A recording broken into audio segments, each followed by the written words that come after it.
When I was in middle school, I was invited to go over and play at my friend's house. And so for a long time, we played games together, laughed, told jokes, climbed trees.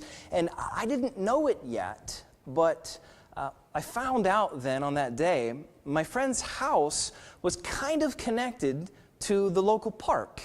Just a couple houses up, there was like this hidden pathway, this sidewalk that I had never seen before.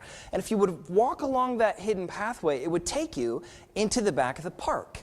And so upon learning about this great news from my friend, like, hey, we've got access to the park, then we all decided, well, then let's go play at the park. And after a long time of playing at the park, my aunt drove up in her car. And the way that she called out to me revealed that she was not happy. I can't remember precisely what she said, but I remember the look on her face. I remember the tone of her voice, and I remember she was really upset, and she instructed me, get in the car. And so then we drove home in a hurry. And when I got home, my mom asked me a really weird question. She said, where were you supposed to be?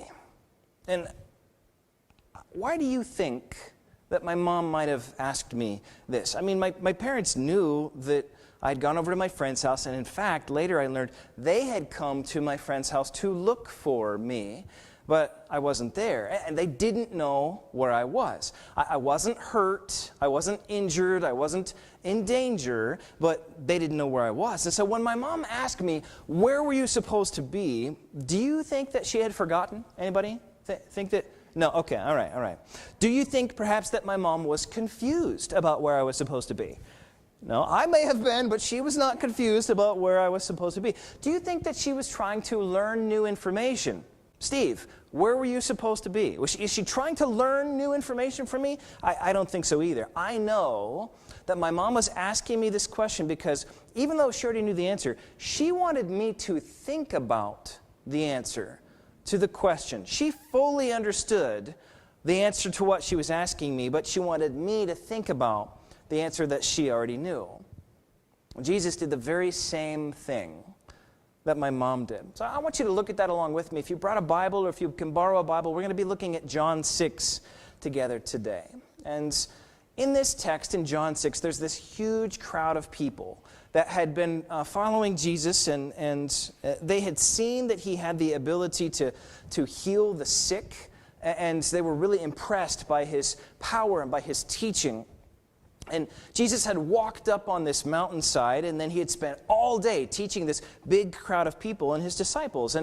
And as you, I'm sure, can imagine what it's like listening to someone talk on and on and on for all day. Not that Pastor Tom would do that, but as if you would listen to somebody just talking and talking and talking, they needed a break. I think perhaps they might have needed a snack.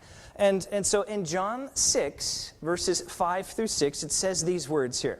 We get that up on the screen too. John 6, 5 through 6. It says, when Jesus looked up and he saw that great crowd coming toward him, he said to Philip, where shall we buy bread for these people to eat?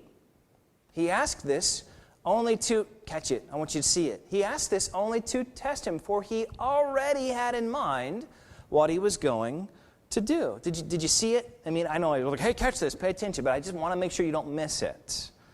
He already had in mind. He's asking Philip a question, but he already knows what he's going to do. He wasn't confused about what was going on here. Jesus already knew the answer to the question that he asked. And this is one of many instances in the Gospels where we see the same kind of thing going on. He'll say something and then later on reveal, like, oh, I already knew what I was asking you about. It'll say he knew what they were thinking, or he knew the hidden things inside of their hearts. He wasn't confused. He wasn't seeking new information. He wasn't trying to learn something new. And so I believe that he wanted them to think about the answers to the questions that he asked. I think he wants you and I to think about those answers to the questions that he already knows the answers. So there's no point in him figuring it out, but there is a great point in you and me figuring out what's going on here. Whenever you read or hear a question that Jesus asks, I want you to remember he already knows the answer, but you and I should figure out why. Why is he asking us this? And so he asked, where can we get food for hungry people? Do you know why He might want you and I to be thinking about where we could get food to feed hungry people. Ponder that and let it kind of poke you in the heart for a while. I learned how to drive when I was in high school.